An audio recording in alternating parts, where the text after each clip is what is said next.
Y sabemos que es muy fácil manipularnos desde las emociones. Tremendamente fácil. Y al final, fíjate, es que el mundo se ha polarizado, claro, porque votamos desde el hígado. Esto no significa que nadie se confunda de que yo acepte todo del otro. No, significa que lo entiendo. El pensamiento crítico te invita a la tolerancia y el respeto, pero no a la aceptación incondicional, porque hay que pasarlo por el tamiz de tu propia moral, porque el pensamiento crítico se nutre del conocimiento del otro, no del tuyo propio. Solos no aprendemos nada, y cuando creemos que aprendemos, lo único que hacemos es reforzar nuestros sesgos de confirmación. ¿Y eso qué significa? Que cuanto más nos encerramos, más nos preocupamos de nosotros, más pasamos de los demás porque no confiamos en ellos. Y eso tiene un nombre, en griego tiene un nombre. Aquel ciudadano que solo se preocupa de sus asuntos propios, pero no comparte de los asuntos públicos, que es donde están los intereses de todo el mundo, para ser felices, en griego se llaman idiotas. Los convertimos en idiotas.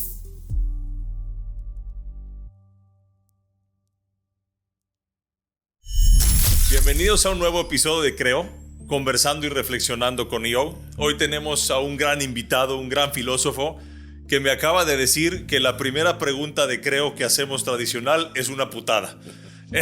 Tenemos aquí con nosotros a Pastor Vico, David Pastor Vico, conocido como Vico internacionalmente. Así es, Javo. ¿Cuánto tiempo sin vernos? Es un placer volver a compartir espacio contigo. Feliz de estar contigo por aquí, de escucharte, de seguir aprendiendo de ti. Ya, pues lo poco que se puede aprender y yo del resto, pues aprovechemos la ocasión. Me parece perfecto. Pues regresemos a la pregunta que tenemos aquí. ¿Quién es Vico? Yo. A partir de ahí podemos ahondar lo que quiera, pero lo más fácil es decirte yo y me solucionas mucho. A ver, voy a intentar no ser demasiado filósofo, pero me es inherente a mi ser en sí. La pregunta por el hombre es muy difícil de contestar. En este caso es por mí. Yo soy muchas cosas, y esto no es echarle crema a mi taco. Yo soy padre, soy esposo, soy hijo, soy tío, sí, también soy tío, soy profesor, soy amante de la música, amigo de mis amigos, soy una figura muy alta y muy grande que mucha gente no conoce, soy muchas cosas y todo eso me conforma. O sea, y cuando digo una figura muy grande y muy alta que mucha gente no me conoce, es lógico, como cualquier persona, pero eso también ha determinado, igual que a ti, mi desarrollo, porque medir 2 metros y entrar en los sitios siempre predispone el juicio de los demás. Y esto es algo con lo que la gente que somos muy grandes tenemos que aprender. Y más si eres metalero, tienes el pelo largo, barba, tatuaje, etc. Esto ya es todo el pack completo, ¿no? Y también eso te conforma como ser humano. Entonces la pregunta por quién es Vico, lo más fácil es decirte yo. Y a partir de ahí ya nos echamos una chela, nos vamos a comer y no soy tan importante. Y otras 6 horas. Otras 6 horas. Pero digo, no soy tan importante. ¿Qué te lleva, Vico, a la filosofía? ¿En qué momento de tu vida dices esto me atrae? ¿Con qué te enfrentaste? ¿Qué curiosidad hubo? Pues todo es multifactorial de nuevo. Yo siento no ser tan taxativo y decir fue esto, ¿no? Ojalá hubiese sido algo así. Pero en mi caso, un niño muy inquieto, un adolescente muy inquieto, con los problemas de todo adolescente, por supuesto, pero querer hacer muchas cosas. O sea, yo quería ser escritor, por alguna razón quería ser escritor, pero no sabía de qué. Pero escritor, ya fuera de novela, de poesía, de lo que fuese. No había pensado en ensayo filosófico, pero además quería ser historiador. Me encantaba la historia, quería ser historiador y paleontólogo. También quería ser paleontólogo, pero me fascinan los aviones, con lo que quería ser ingeniero aeronáutico. O sea, la mezcla era tan bestial que recuerdo que una vez, y esto ya lo he contado en alguna ocasión, conocí a un señor en su casa, fumando lánguidamente, con el pelo largo, con aretes, rodeado de libros, y tuve una conversación, era el padre de un amigo, una conversación tan placentera con ese hombre que me escuchaba, una persona que me escuchaba mucho, que no tomaba mis preguntas a la ligera, que se tomó el tiempo de contestarme y de indicarme, que cuando salí de la casa de mi amigo Jasón le dije, Jasón, ¿y tu padre qué es? Dice, no, mi padre es el librero, el bibliotecario de la Universidad de Sevilla. Digo, no, ¿qué ha estudiado tu padre? Dice, mi padre es filósofo. Dije, pues lo mismo, esto es lo que yo quiero ser. Porque yo quiero tener 50 años, el pelo largo con pendiente, estar leyendo en mi casa lánguidamente, que entre gente joven y poder hablar con ellos y escucharlo. Pues esto suena bien. Gracias por lo de jóvenes. Hombre, claro, por supuesto, y bienvenido a mi casa. Y entonces, a partir de ese momento, empecé a preocuparme un poco por qué es la filosofía. Y cuando escarbé, la sorpresa que me llevé a cabo es que donde a algunos compañeros se les atragantaba leer filosofía, para mí era muy natural. No me preguntes por qué, pero me era muy cómodo. Me era muy fácil ponerme en los pies en las sandalias de Platón, de Aristóteles, de los presocráticos, de Descartes. Me resultaba muy fácil porque me encantaba la historia, y antes de meterme con cualquier filósofo intentaba averiguar cosas de su ciudad, de su tiempo, de su política, y todo fue, como dicen aquí en México, fue machando, fue encajando una cosa con la otra, y ya pues era imposible no estudiar filosofía. De hecho, fíjate, para estudiar filosofía en mi época, nos remontamos al Pleistoceno, necesitaba una nota de corte de 5 en el examen de selectividad y la media con bachillerato, teniendo en cuenta que en España 5 es aprobado, aquí en México es reprobado, aquí el aprobado con 6, ¿no? En España es 5. Y yo, el 5 yo ya lo tenía asegurado, no había ningún problema, pero quería con tantas ganas estudiar filosofía que cuando rellenabas el sobre de matrícula de la universidad tenías que poner tu opción primera y otras opciones por si no quedabas en la primera. Yo había hecho un bachillerato de letras puras, yo di griego, di latín, historia del arte, etcétera, ¿no? Y eso me impedía meterme en cualquier carrera que fuese técnica o de salud. Y además las calificaciones de técnica de salud eran muy altas. Medicina era un 9, eran muy altas. Entonces, que puse de primera, filosofía. De segunda, medicina. De tercera, ingeniería aeronáutica. Todas que eran imposibles que me las fueran a dar porque ni era de mi disciplina ni tenía la nota de corte. Entonces me lo eché todo una carta. Quería filosofía y entré en filosofía. Hablando de confianza interpersonal, que este es uno de tus grandes temas, cuéntanos de ti, en qué historia de tu vida se rompe la confianza interpersonal con alguien y cómo la reconstruyes. Mira, no es con alguien, es conmigo.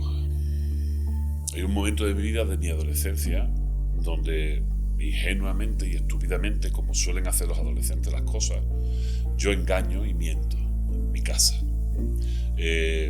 Yo no fui un buen estudiante en el bachillerato.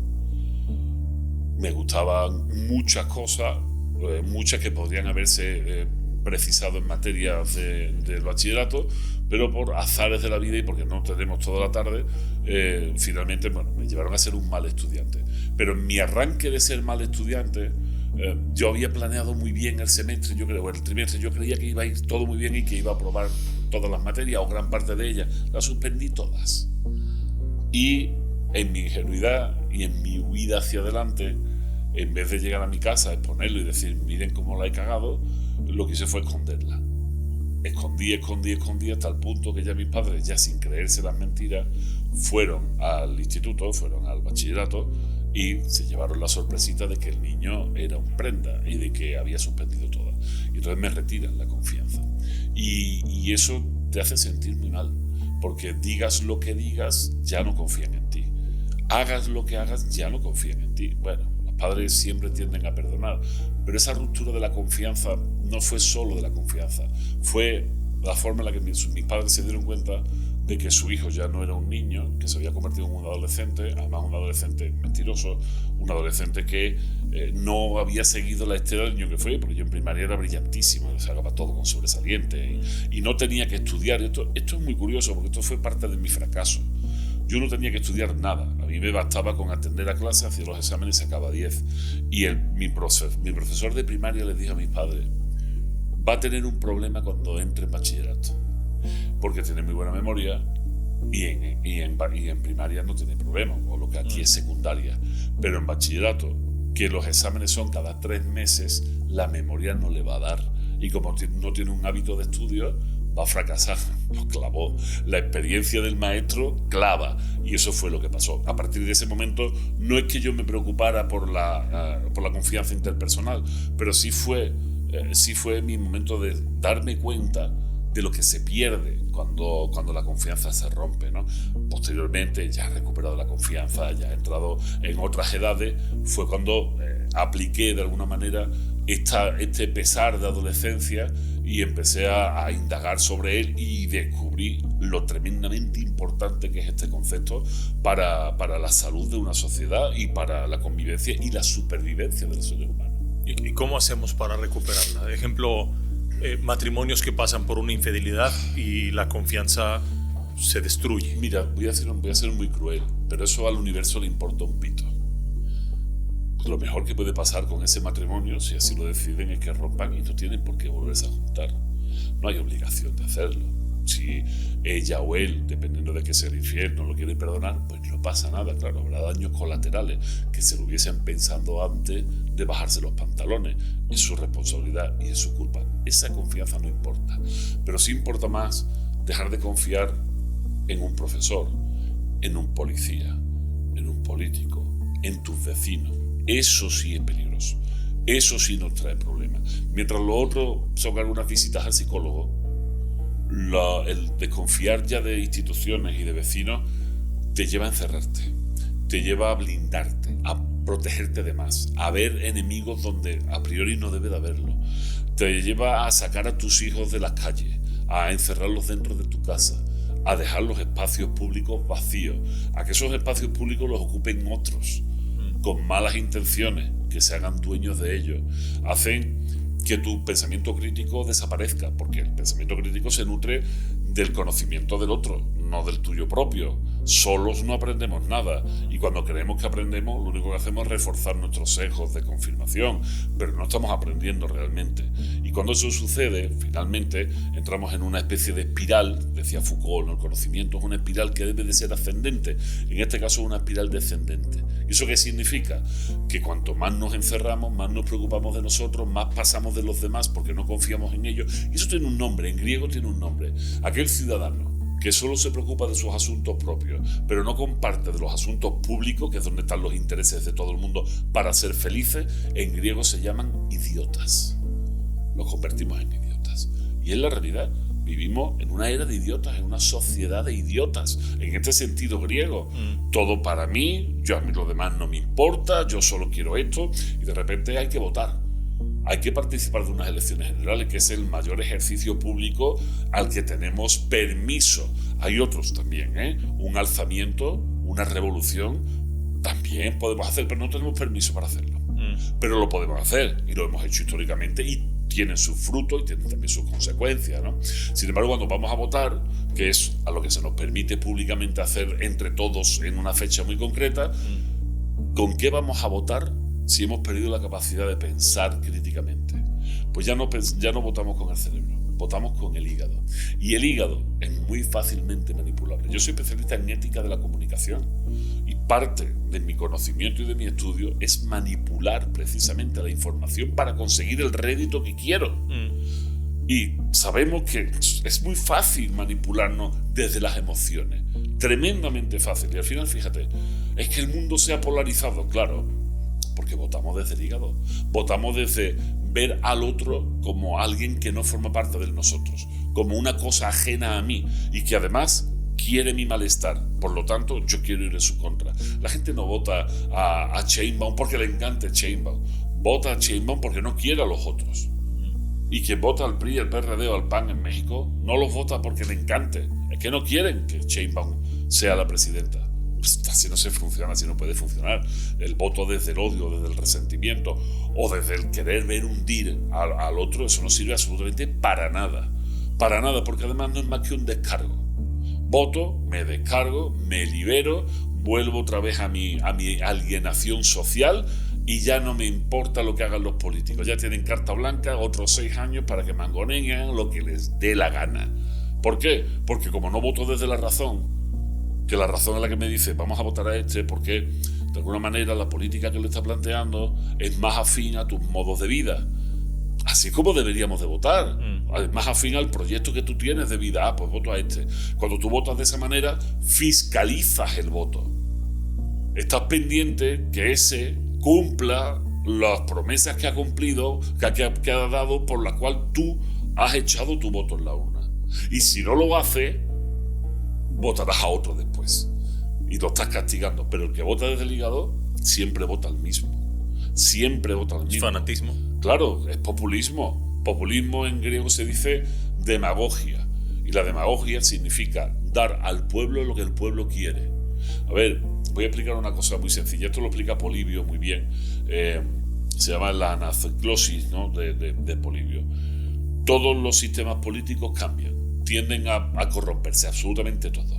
La monarquía, que es para Polibio quizá uno de los más excelsos, no pensando en monarca como un rey, sino como en el mejor de todos. La monarquía siempre se corrompe en tiranía. La forma de derrocar la tiranía es mediante la aristocracia, que nadie se confunda, no es la nobleza, son los mejores, la unión de los mejores, la aristocracia. Pero toda aristocracia se corrompe en oligocracia. Y la forma de acabar con la oligocracia es la democracia, el gobierno del pueblo. Toda democracia se pervierte en oclocracia, el gobierno de la muchedumbre. Cuando la democracia aparece, el pueblo elige a su salvador. Y este salvador exige al pueblo el mismo sacrificio que el pueblo le exige a él. Si yo elijo a fulanito es porque es inteligente y es listo y nos va a ayudar. Pero fulanito va a hacer que nosotros, como ciudadanos, nos esforcemos en ser listos y en hacer las cosas. ¿Y cómo se va corrompiendo esto? Se va corrompiendo de A a B y de B a A. O sea, que nadie piense que un pueblo corrupto puede parir políticos incorruptos. De la misma manera que nadie piense que un pueblo puro y bueno no puede parir políticos corruptos. ¿Entendemos, no? Entonces, ¿qué sucede con la oclocracia? Que al final, aquellos que quieren mantenerse en el poder, en vez de exigir al pueblo, empiezan a darle al pueblo. La demagogia. Empiezan a ser laxos, a no exigir esfuerzo, a no exigir trabajo, a no exigir lo que mal llaman hoy meritocracia, que no existe como tal, O sea, que no exige la excelencia ni exige la virtud, dirían los filósofos clásicos, sino que exige solo que les vote. Y para que les vote lo que generan son clientes. La palabra cliente viene de cuando en Roma los amos liberaban a los esclavos. En ese proceso de manumisión, que es como se llamaba la liberación del esclavo, el esclavo era manumitido, se le daba la libertad, pero se convertía en cliente. Y el esclavo toda la semana iba a ver a su antiguo amo. Y el antiguo amo le daba unas monedas a cambio de que le hiciera algunos favores. Favores que podemos ver en las paredes de Pompeya, que es, por ejemplo, insultar a un líder político que va en contra de tu amo. Y decir, fulanito es no sé qué, fetanito, eso... Esas marranadas en las paredes lo escribían los clientes. ¿Suena de algo lo que te estoy contando o no? Parece una realidad bastante actual. Tiene 2000 años. Es que no hemos cambiado, Gabo. Es que no hemos cambiado, de verdad. Lo único que hay es tecnología, pero no hemos cambiado. Las bases son las mismas, los intereses son los mismos, los miedos son los mismos, las pasiones son las mismas. Solo que de alguna manera hoy lo hacen virtiendo odio en las redes sociales o se carga un bot. Y antes era un esclavo manumitido, un liberto, que es como se llamaban estos esclavos manumitidos, ¿no? Pero eran clientes. El famoso clientelismo político es para mantener la oclocracia, para mantener el gobierno de la muchedumbre, dar pan y circo, para que palmeen y te mantengan en el puesto. Esto es una corrupción. La única forma de acabar con la oclocracia, dice el bueno de Polibio y también el de Aristóteles, es volver a la monarquía. Pero ¿sabes qué pasa? Que en cada uno de estos saltos que yo doy hay una guerra y hay un montón de muertos. Que nadie crea que estos cambios son inocuos y que se dan del día a la noche y que con un estropajo tallamos y se quita la mancha. No, esto trae dolor siempre. Y si no estamos dispuestos a soportarlo, bueno, pues sigamos encerrados en casa con el teléfono en la mano. Sí, hablabas de comunidades que han colapsado, ¿no? Claro, pero muchísimas comunidades que han colapsado. O grandes revoluciones que han traído un montón de muertos. Porque es necesario cambiar de paradigma. Solo que hay veces que estas revoluciones son excesivamente apegadas a las etimologías. La etimología de revolución no es una vuelta completa. Una revolución son 360 grados, no son 180 grados. Lo que nos encantaría que fuera sería una evolución, un salto hacia adelante. El problema es que muchas veces las revoluciones son así. En 1789 la Revolución Francesa y poco después nombran emperador, se autonombra emperador Napoleón. O sea, matamos a María Antonieta y al marido, pero poco después se entroniza Napoleón y después volvemos a la República y después volvemos a la monarquía y ahí estamos dándonos de bofetones constantemente. Es que la historia trae dolor. A ver, te voy a decir una cosa que no le va a gustar a la audiencia y yo lo siento mucho. Vivimos en un momento de aparente paz. De hecho, es una de las paces más largas de la historia moderna. Pero los historiadores a estos periodos no los llaman periodos de paz. Les llaman periodos de entreguerras. Estamos viviendo el periodo previo a la siguiente guerra. Y esto hay que pensarlo. Cuando la confianza interpersonal baja de 5 puntos porcentuales, o sea, de cada 100 personas, solo 5 dice que se puede confiar en los demás, se llama confianza interpersonal nula o inexistente, y es la propia de países en guerra. En México vamos por el 14%, por cierto. Es bastante cerca. Pues ahí vamos. Pensamiento crítico, que lo has mencionado varias veces y como una herramienta indispensable para cerrar este programa. ¿Qué nos compartes de pensamiento crítico? Mira, lo primero es entender qué es el pensamiento crítico. Los filósofos, si somos filósofos, no es porque usemos palabras raras, sino porque esas palabras las explicamos, esos conceptos los explicamos. Cuando tú escuches a alguien que va utilizando muchas palabras, pero que no se detiene a explicarlas, recela de esa persona. ¿Por qué? Porque si yo utilizo palabras como libertad, por ejemplo, como bondad, como mentira, como falsedad, pero no las explico, cada uno utilizará ese término a su conveniencia. Por lo tanto, el final de la argumentación será diferente para cada uno. ¿Qué es la confianza? ¿Qué es el pensamiento crítico? Ha habido varios intentos de darle solución a esta pregunta a lo largo del siglo XX y del siglo XXI. Max Weber fue uno de los primeros filósofos que pone encima de la mesa el concepto de pensamiento crítico. Algunos decían, como los estructuralistas, que el pensamiento crítico era una forma de estructurar tu pensar que, dispuesto de tal manera, muy al estilo aristotélico y de la lógica de preposiciones, ¿no?, dispuesto de tal manera que metieras lo que metieras de información arriba, una vez pasado por el filtro de la estructura de pensamiento, el final, la conclusión, iba a ser más veraz que otras. Esto es muy complejo. Esto no nos sirve. La filosofía más social después de la Segunda Guerra Mundial nos dice que el pensamiento crítico es toda aquella capacidad del ser humano de no aceptar el pensamiento de la mayoría y discrepar de él.